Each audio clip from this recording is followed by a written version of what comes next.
Ну а в Рио-де-Жанейро в эти дни выясняют, кто лучший в масс-рестлинге. В Бразилии готовят к старту чемпионат Южной Америки среди мужчин и женщин по перетягиванию палки.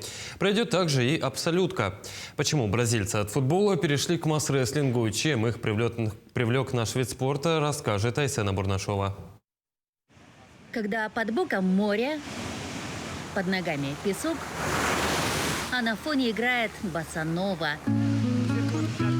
Значит, это Бразилия, пляж Ипанема, визитная карточка Рио-де-Жанейро. И пока туристы наслаждаются живописными видами, местные тренируются. Здесь культ здорового образа жизни. Масс-рестлеры времени зря не теряют. Бег по песку улучшает координацию движений.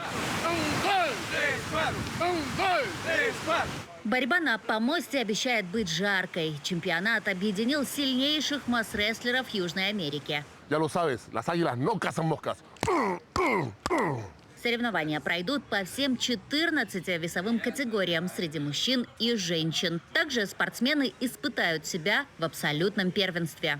Масс-рестлинг, рожденный на территории Российской Федерации, в республике Саха-Якутия, ярко демонстрирует в эти дни свою миротворческую миссию, собирая вокруг спорта сильнейших атлетов Аргентины, Бразилии, Боливии, Уругвая и Чили. Судить соревнования приехали наши коллеги из братской Монголии. Я очень рад оказаться в Рио-де-Жанейро и работать рефери на открытом чемпионате Южной Америки. Мы летели из Улан-Батора сюда до Бразилии 2 суток, поэтому судейская коллегия заряжена, и мы с нетерпением ждем старта соревнований.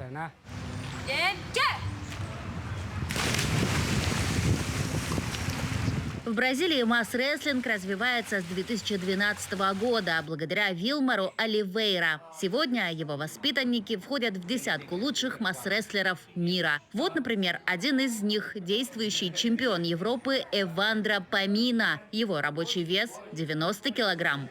В Бразилии много видов спорта. Капоэйра, бразильское джиу-джитсу, футбол. Но масс-рестлинг я выбрал для себя, потому что он суммирует для меня все мои предыдущие опыты в разных видах спорта. Он дает познать мне мир, познакомиться с другими атлетами из разных стран. До старта чемпионата Южной Америки осталось меньше суток. Участники уже прошли этап взвешивания и жеребьевку. На кону не просто первое место. Соревнования решат, кто из масс-рестлеров получит путевку на чемпионат мира, который состоится через 1,5 месяца в Кыргызстане. Уруй! Уруй! Уруй! Айсена Бурнашова, Виктор Олесов, Рио-де-Жанейро, Бразилия.